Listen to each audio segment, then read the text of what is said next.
bacili. Nismo ništa. Mićo, pa uđi vamo, Mićo.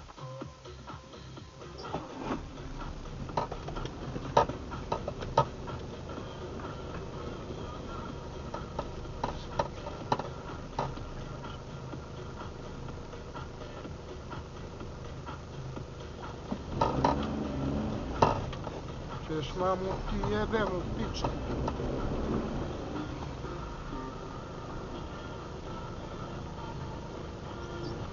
Daj bre uđi jebo ga leb u pičku. Jebo ga ti, hoću protegnem A nogu u da sam brate se ukočio. proteži posle sada daj da to odvezemo da izbacimo kako smo rekli. Edo kurca. A gdje će? Dobro brate, vrati se malo samo da prođe brate.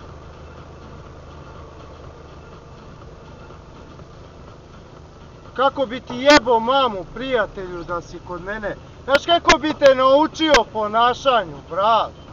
Jebo bi ti mamu ja u pičku, razumeš? Jebo bi ti ja mamu u pičku.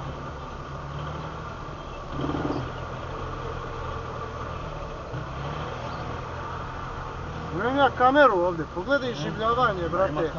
Pogledaj življavanje u slan kameru, pogledaj turira na mene, gledaj. Pogledaj ovo.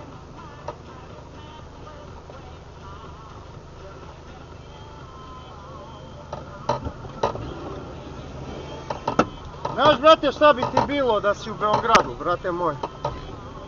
Znaš šta bi ti bilo, brate?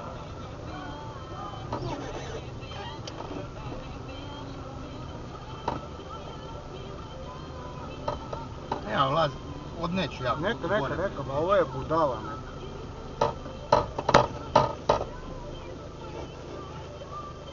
Izvinite, nismo uspjeli ovaj s traktorom nas vratio. Ali ovo čovjek, brate, majke. Koji je ovaj, šta mu je? Nešto mu nije dobro. A? Znam, ali nešto nije u redu, brate, ponašanje, znači, ponaša se kao da je ludak, brate.